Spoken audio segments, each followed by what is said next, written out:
Joe MacKenzie here. There are three colors on my palette that I don't allow myself to use hardly ever, and that is because I overuse them. If I was driving, I would always be driving with these colors above the speed limit. I get into trouble every time, and I'm going to tell you what they are. So here we go. So the three colors with attitude, and of course colors don't have attitudes, only people do. I'm the one with the attitude, are Prussian blue, which is on the left, cadmium yellow in the middle, and permanent magenta on the far right. Now, what I'm guilty of is that I like these colors so much that I overuse them. So I've asked myself, I've limited myself in terms of how many times and how often I can use them in a painting. And I'll demonstrate at the end of this video why that's the case. Now, the Prussian blue is transparent. You can see through it, but it's quite staining. The cadmium yellow is opaque. It's difficult to see through, so it sort of covers other colors when it's thick.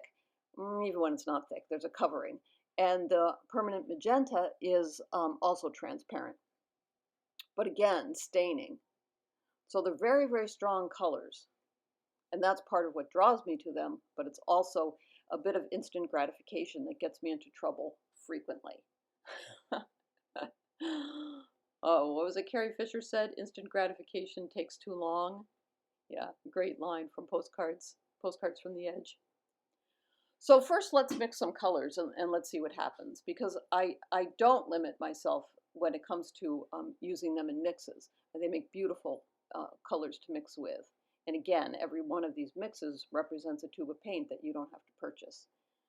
So I use a Prussian somewhat frequently for greens because I don't have a green. I mix all my greens. Cadmium yellow for oranges. I don't think I have a tube of orange either. And permanent magenta.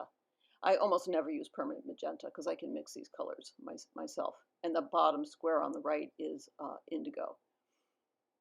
So now looking through the value finder, I can get a fairly good idea of what the values are, but then I wanted to demonstrate in a really quick fashion how this cardboard cutout thing works. Oops. So, sorry, I leaned on my keyboard. This cardboard cutout thing, what I'm doing is I'm matching value to color here, with 10 being white and with black being 1. And if you want to see that slowed down on YouTube, you'll see if you touch the video, 3 dots will show up on the right-hand corner, and you can slow that down and watch how I slowly figure out the value of the colors. Because if you watch me for any period of time, you know that I'm a value-shape painter. It's all about value and shape. Now here I'm going to get to the point of why these 3 colors are a problem for me. I find when I use Prussian blue, cadmium yellow, or permanent magenta, and I use them in a really regular way, oh boy, this is what happens to me. There's something about those colors that creates a film of some kind. And so it is the same thing as, let's say, cadmium yellow, for example. When I've used cadmium yellow, it's as if you put a yellow film over your entire painting, like this little cellophane thing I have here. And as you're working, you don't realize that's happening, but it's permeating everything. And it isn't until you walk away and come back that you can see that there's a yellowish film over absolutely your whole painting. The same thing happens for me with Prussian blue, and the same thing happens for me with permanent magenta. I don't realize it while it's happening. It's similar to being in the monkey house. You know, you enter the monkey house and there's a certain smell.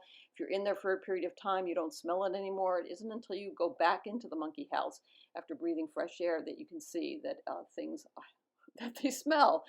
And so these 3 colors are very staining, or in some way create a film over a painting that gets rid of a clarity that I like to have in my paintings. That may not be the case for you, and I'm certainly not saying that you should take my advice. You know, you do what you do you, as they say these days.